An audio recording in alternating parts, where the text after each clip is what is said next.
Dude, you're a serial killer. Yeah. Yeah. Wow. And you get away with it, I guess, because they're hookers. In August of 1997, an unidentified individual reached out to the Howard Stern show, claiming to be a serial killer who had taken the lives of 12 women in New Orleans. During the call, which lasted around 17 minutes, he maintained an eerie calmness and presented intricate details about the murders and the motivations behind them. The Howard Stern Show is an American radio program that has been on the air since 1981, hosted by Howard Stern, Robin Quivers, and Fred Norris. Known for its dark humor, the show covers a wide range of topics and often sparks controversy. On August 13th, 1997, a call occurred on the Howard Stern Show, which remains relatively unknown despite its controversial nature. Howard introduced the caller, mentioning that someone on the line claimed to have committed multiple killings. The caller identified himself as Clay and admitted to taking the life of 12 individuals, expressing that killing gives him a sense of power. The full 17-minute call is actually on YouTube, and Howard actually does a pretty impressive job of gathering information from this individual in hope that Clay might admit to more information than he perhaps intended to at first. What name do you use? You can call me Clay. Clay? Clay? Yes, Clay. Okay, Clay. So what happened? How many prostitutes have you killed? 12. And you're wondering why you do it? I have a pretty good idea. Why? Did your mom beat you? Did your mom spank you? Was your mom a prostitute? No. Actually, nothing like that. What is it then? I think I just do it for the sense of the power. What's particularly eerie about this call is the completely flat tone and calm demeanor in which Clay speaks. If this individual on the line is just acting and trying to pull a prank, then I must say he's damn good at it. Clay tells the radiocast that sometimes he'll start by asking the prostitutes if what they think they're doing is dangerous, and that they usually just laugh it off, which pisses him off. Apparently he did decide against murdering a couple of the women who approached him, one of whom seemed to be new to the work. He noted that she had an innocent quality and reminded him of his ex-fiancée. Clay mentions to Howard that he's actually managed to contain his dark desires and that he hasn't killed for over a year. When questioned about his motivations as to why he hasn't killed, Clay mentioned that one reason behind this was that his car broke down, which prevented him from carrying out any killings for a month. He claimed to have exercised self-control since then, but still expressed a desire to murder women. When asked if anyone had ever come close to apprehending him, Clay denied it. However, he recounted an incident where after one of the murders was reported in the newspaper, someone jokingly accused him saying, "I know it was you." Has anybody ever been close to catching you? No. Actually, someone, once when it was in the newspaper, someone joked to me, I know it was you, but, well, they were joking. Right. Yeah. Howard attempts to get a better understanding of why Clay has urges to kill. Initially, Howard and Robin assumes that he was likely abused as a child, or holds some kind of grudge towards prostitutes, maybe because his mom was a prostitute as well. But Clay denies this, stating that he usually just does it out of boredom. Clay responds in a joking manner to a lot of the questions which Howard poses. It's apparent that he's not very remorseful in the slightest, which is a contributing factor to why some believe it's just a prank. Others point to this as an indication that it's absolutely real, and that the way he casually speaks about his acts of violence is really unsettling. For example, Clay admits that he usually informs the victims before carrying out the act that they will die.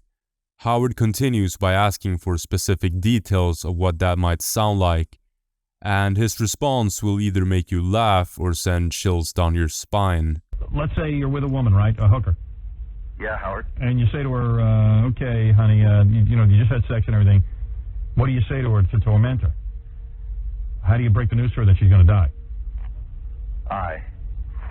It really depends on my mood. Just give us an example.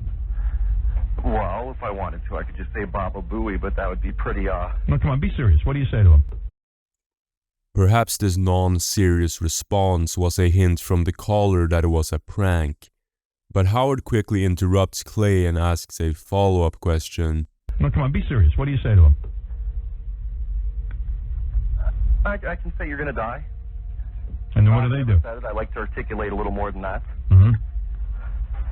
Sometimes I ask them if they think it's dangerous, doing what they're doing, if they're worried about things, and they'll laugh it off, and that just pisses me off.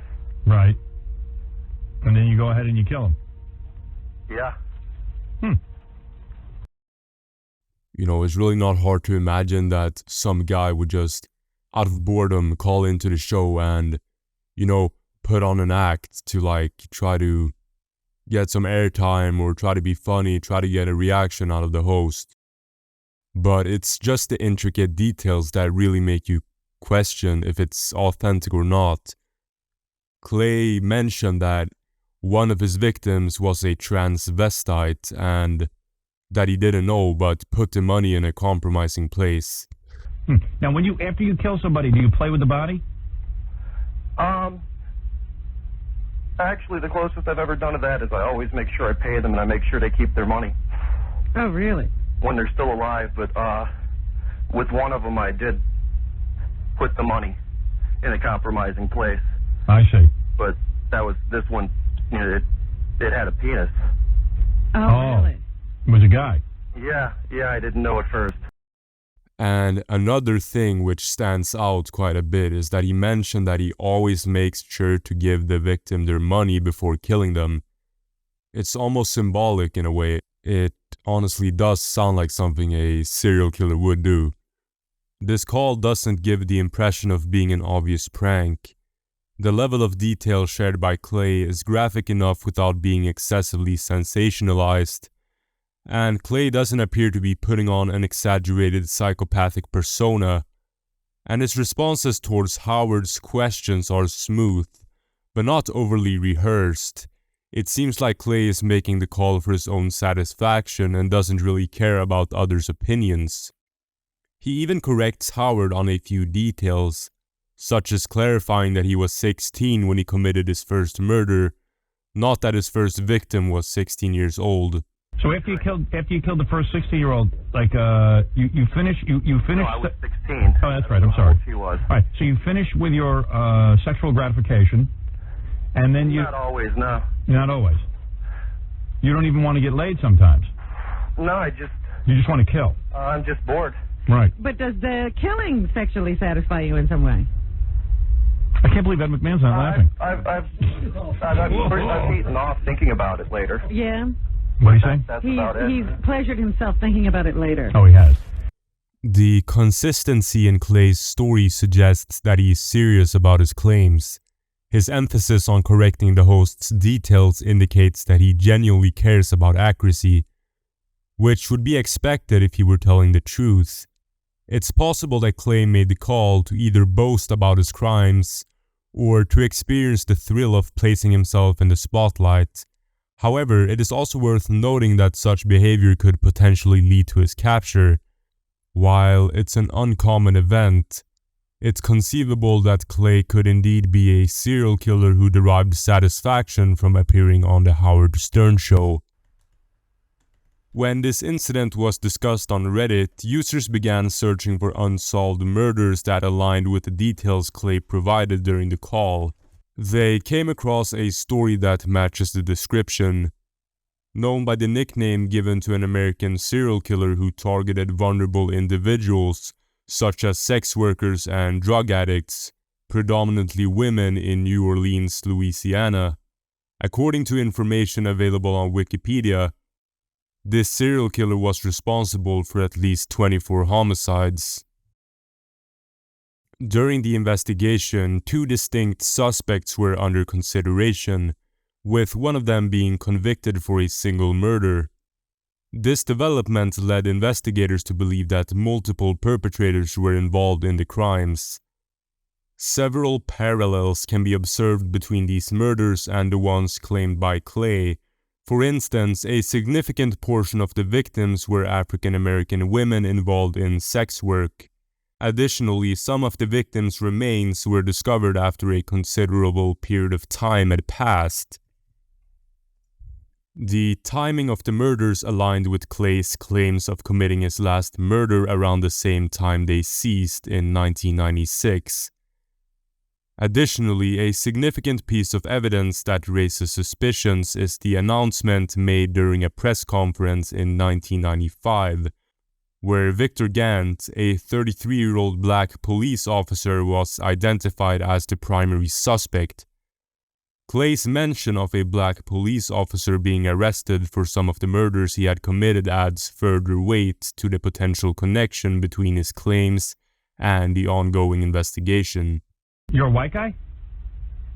Yeah, Howard, that's pretty funny because the only suspect they had when they started finding the bodies was a black police officer. Oh. Turns out one of them was associated with them. Oh, really?